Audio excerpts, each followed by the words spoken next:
Let me ask you something. Are you truly in control of your life, or are you just reacting to it? I don't mean your schedule or your to-do list. I mean your mind, your energy, your purpose. Are you steering it, shaping it, creating it, or are you being shaped by everything around you? The news, other people's opinions, your past, your fears, your habits, your comfort zone. If you're like most people, you're not steering. You're drifting. You're waking up each day caught in the same cycle, with the same thoughts, repeating the same patterns, and deep down, something inside you is whispering that it doesn't have to be this way. And you're right.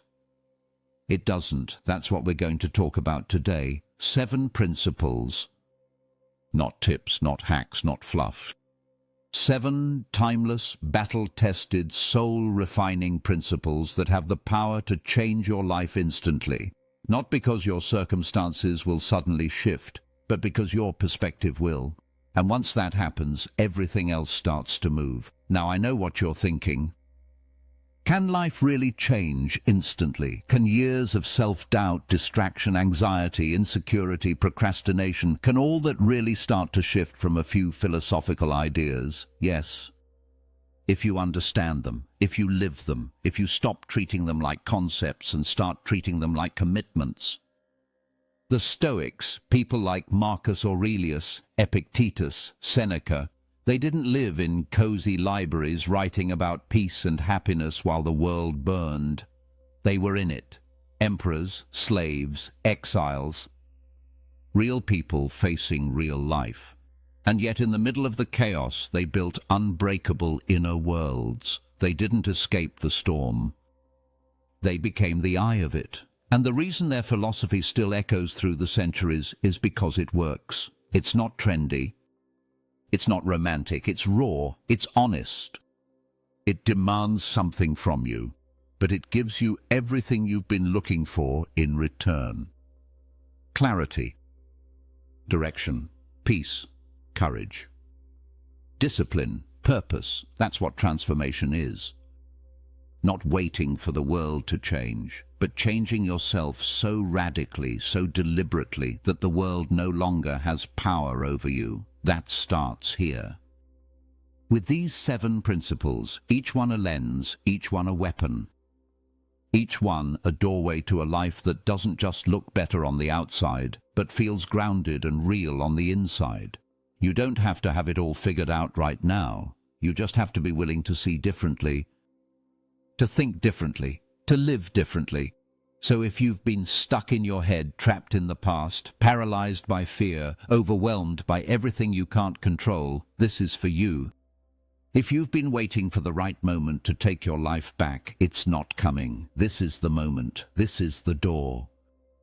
And all I ask is that you walk through it with me, 1 principle at a time, not just to understand it, but to feel it, to apply it, to let it challenge you, change you. Strip away what doesn't serve you and reveal what's always been waiting underneath, your strength, your stillness, your wisdom. The truth is, your life won't change when the world calms down. It will change the moment you decide to live by something deeper than your feelings, stronger than your fear, and clearer than your chaos. The Stoics knew how to do that, and today you're going to learn how to do it too. Let's begin. Let's start with the first principle. You are not your thoughts, you are your judgments. This one is foundational. Because every experience, every emotion, every reaction you have in life comes down to one thing, the meaning you attach to what happens. Not the thing itself, but your judgment of it. Marcus Aurelius said, "If you are pained by any external thing, it is not this thing that disturbs you, but your judgment about it. And it is in your power to wipe out that judgment now." Read that again, slowly. It's not what happens. It's how you interpret what happens. You miss a job opportunity. Is it a tragedy or a redirection? Someone betrays you. Is it the end of your peace or the beginning of your growth? You're stuck in traffic. Is it suffering or a chance to practice patience? Your mind jumps to conclusions. Constantly. It labels, judges, assumes, reacts. But here's the truth. Those thoughts that rush in, those snap reactions, they are not you. They are habits, patterns, scripts, and you don't have to believe them. You can observe them, you can step back, you can question them. You are not the noise in your head. You are the one who hears the noise. You are the space behind the thought. And that space is where your power lives. The Stoics were masters of this. They didn't try to control the world. They trained themselves to control their judgments. They didn't suppress emotion. They examined the thought underneath it. What story am I telling myself? Is it true? Is it useful? You can do the same thing. You just have to practice. The next time you feel anger or sadness or anxiety rising, pause. Ask yourself, what judgment am I making right now? Then go deeper. Is this reaction based on fact? Or is it a fear, an expectation, a belief I've never questioned? You'll be shocked at how much pain in your life comes from the meaning you give to things, not the things themselves. And once you learn to interrupt that loop, to see thought as thought, not truth, you'll begin to set yourself free.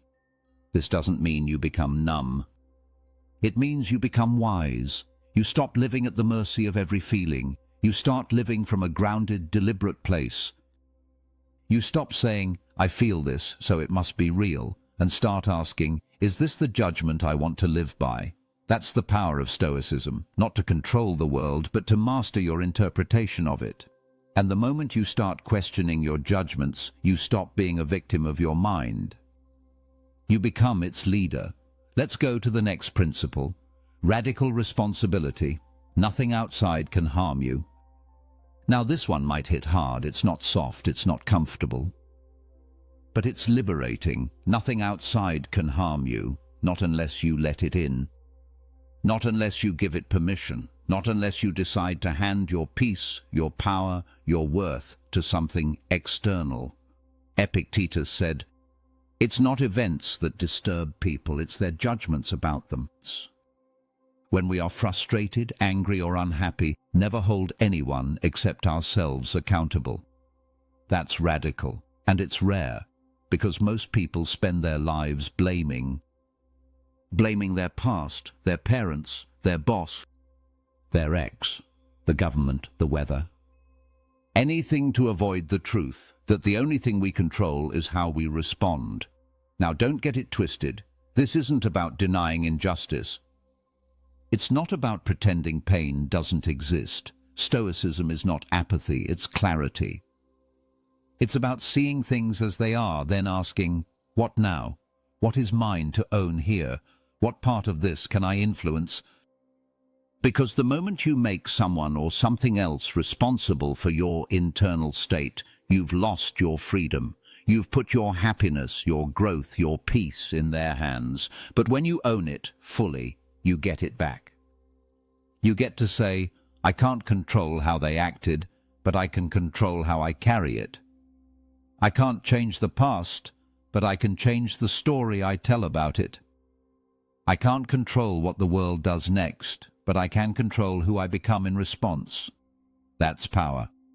And it's the kind of power no one can take from you. Responsibility isn't a burden. It's a superpower. It's the doorway to every kind of change, because as long as you believe something outside of you has to change first, you'll wait. And while you wait, nothing happens. But when you realize it's on you, not the world, not fate, not luck, you stop waiting. You start acting. You become someone who doesn't need the world to be fair to live fully, someone who doesn't crumble just because things get hard, someone who doesn't need perfect conditions to rise. So the next time life throws you something heavy, ask, what's mine to own here? What story am I writing with this moment? Own your thoughts. Own your emotions, own your habits, own your growth. Because no one else can. Radical responsibility is the foundation of transformation. The moment you take full ownership of your internal world, the external world loses its grip. That's when life starts to change, not because everything gets easier, but because you get stronger, clearer, bolder, and that's strength. It doesn't come from being untouched by life. It comes from refusing to be undone by it. Let's move into something most people run from. But yet, you're not most people. You're here to grow. Principle 3. Voluntary discomfort builds unshakable strength.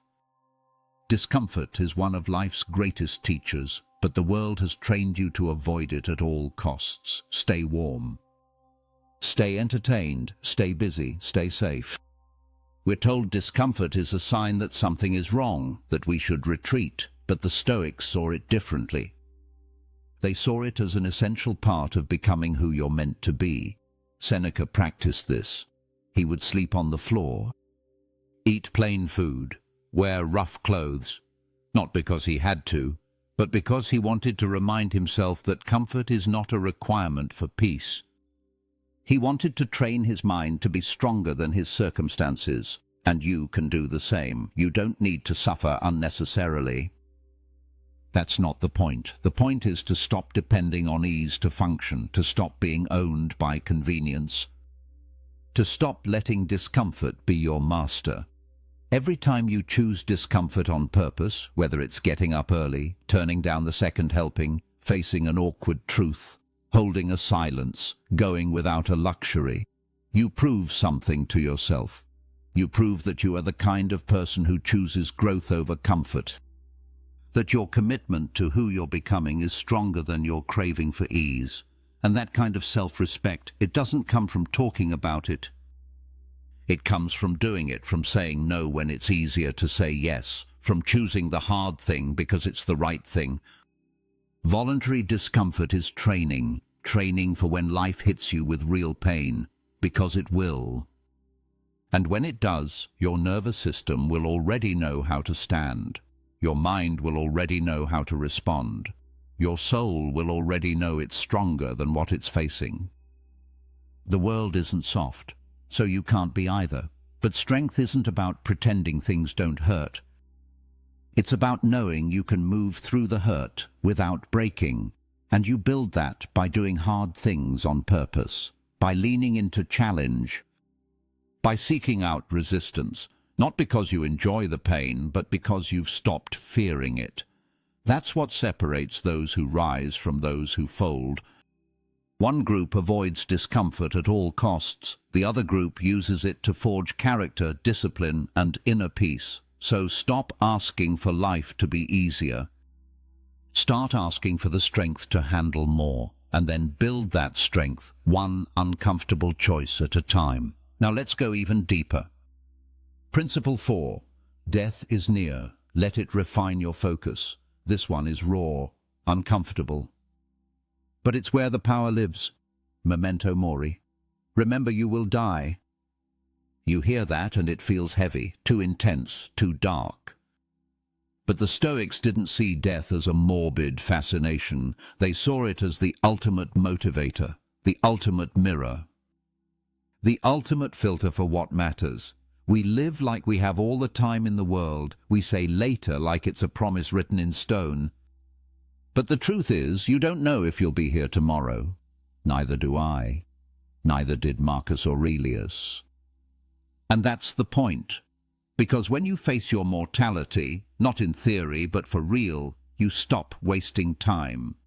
You stop procrastinating the change. You stop playing small. You stop pretending that your priorities can wait. They can't. When you remember death, you stop caring about what doesn't matter.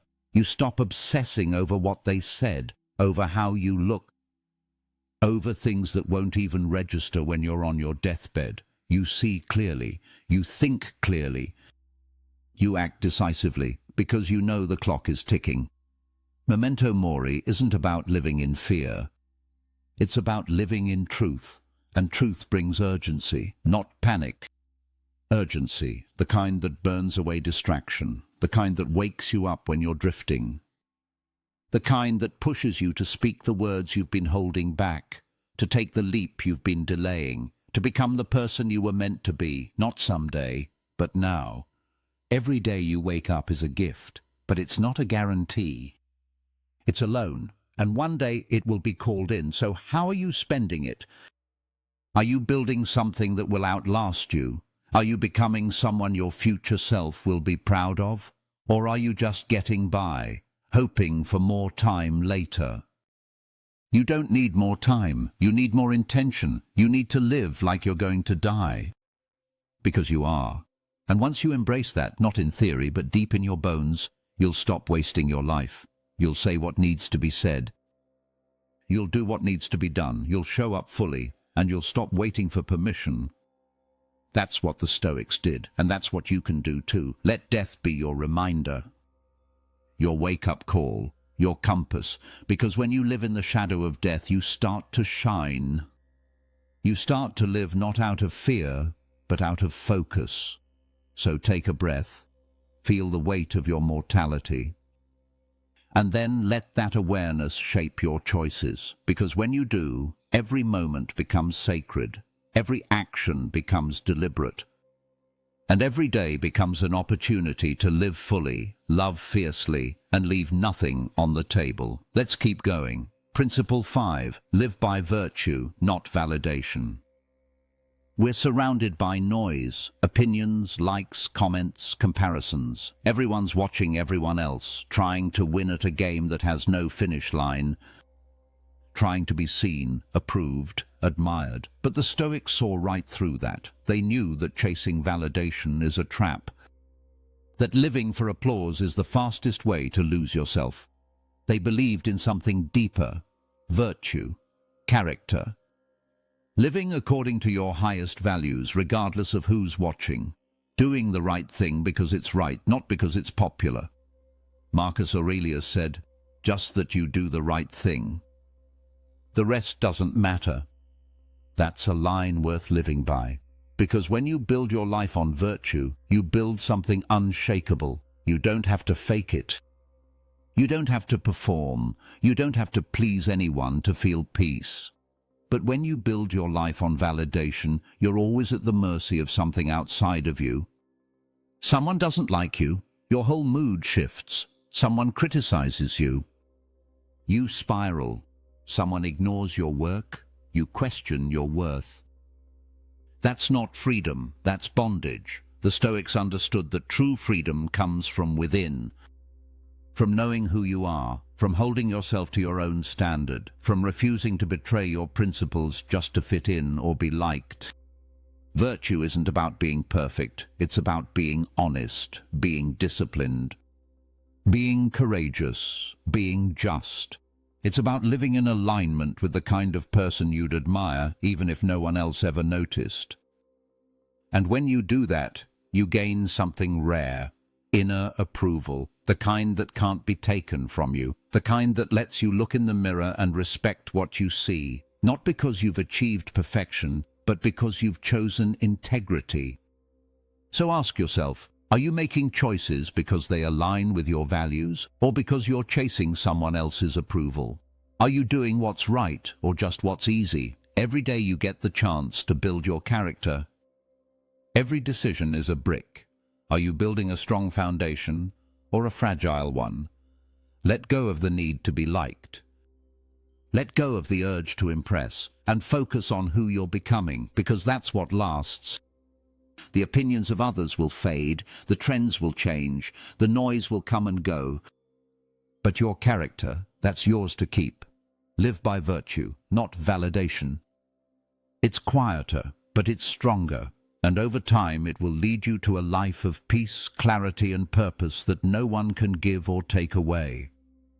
Now let's move to Principle 6. Control what you can, release what you can't. This is one of the most powerful lessons in all of Stoicism, and it's one that can instantly lower your stress, clear your mind, and bring you back to peace. The Stoics called it the dichotomy of control. Simply put, there are things you can control and things you cannot. Wisdom is knowing the difference and focusing your energy where it actually matters. Most people live backwards. They worry about everything they can't control. The weather, other people's opinions, the economy, the past, the future. They spend so much energy trying to change what is not theirs to change, and as a result they suffer. But you don't have to live that way. You can train yourself to let go, to focus only on what's within your power, your thoughts, your actions, your values, your responses. That's it. And that's more than enough. Everything else, it's not yours. It's not your job to fix it. It's not your job to carry it. You may influence it, but you don't own it. Marcus Aurelius said, "You have power over your mind, not outside events. Realize this, and you will find strength." Think about that. Really think about it.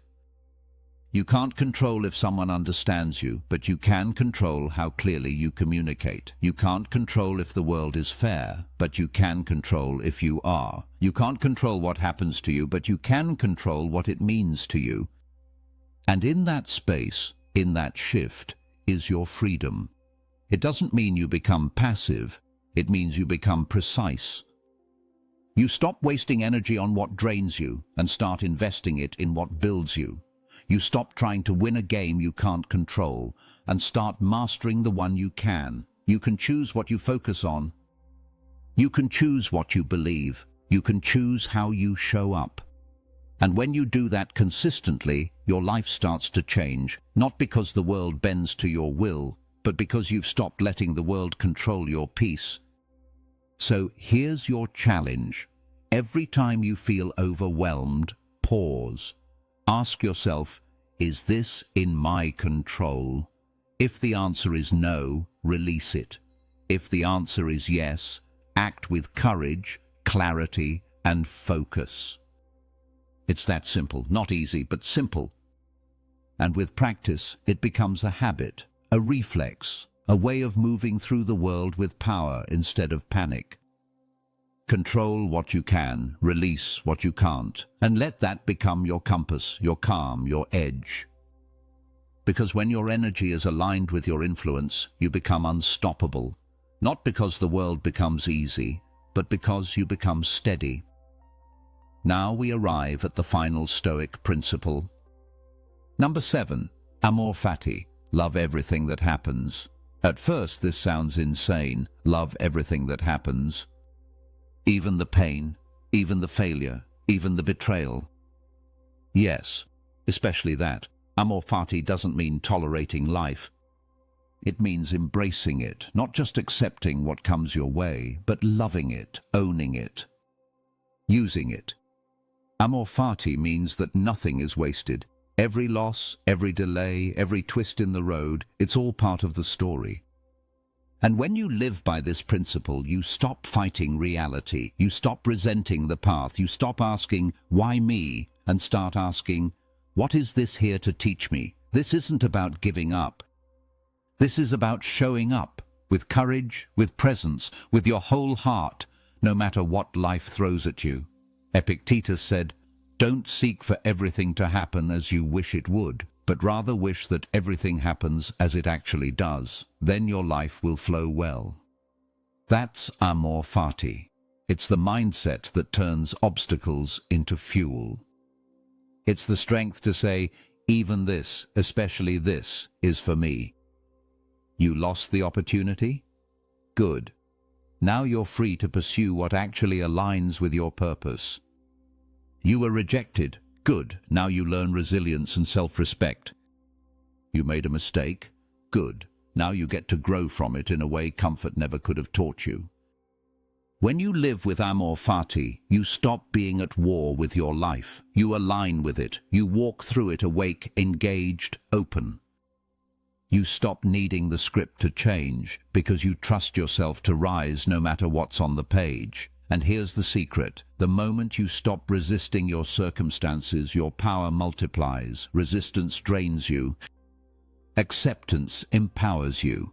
Love transforms you. You begin to see that life isn't happening to you, it's happening for you. Not in some shallow motivational slogan kind of way, but in a real, grounded, unshakable way. Everything that's happened to you has shaped you. Every experience, every heartbreak, every wrong turn, it's all raw material. What you build from it is up to you, so love it. Not because it's easy, not because it always feels good, but because it's yours. And because it's taking you somewhere you couldn't have reached any other way. Amor fati is the art of turning life into fuel, and once you master it, there's no situation, no setback, no season of your life that you can't use to grow stronger, deeper, wiser. Love everything that happens. Use it all. Let none of it go to waste. That's not surrender. That's strength. Now let's bring this all together. You've just walked through 7 Stoic principles, and if you really sat with them, if you let them challenge you, shift you, call you out, then something inside you is already changing. You're starting to see yourself and your life differently. Not because I told you something new, but because something ancient in you is waking up. That part of you that's tired of being reactive, that part of you that's done waiting, that part of you that's ready to stop existing and start living on purpose, with power, from principle. Let's take a breath together. In this space, right now, ask yourself, which of these principles will I take with me today? Not all of them, just one idea to live, one decision to make, one change to commit to, not tomorrow, now. Because transformation doesn't come from hearing wisdom, it comes from embodying it, and you don't have to be perfect. You don't have to be fearless, you just have to begin. Begin to question your judgments. Begin to own your response. Begin to lean into discomfort. Begin to remember your time is short. Begin to live from virtue, not for approval. Begin to let go of what's not yours. Begin to love what is. This is your life, and you're not here to watch it happen. You are here to shape it. The Stoics gave us the tools. Now it's your move. You've got everything you need already inside you. Now it's time to act. Choose one principle. Live it with everything you've got. Let it humble you. Let it sharpen you. Let it carry you into the life you know you're capable of living. Not someday, now.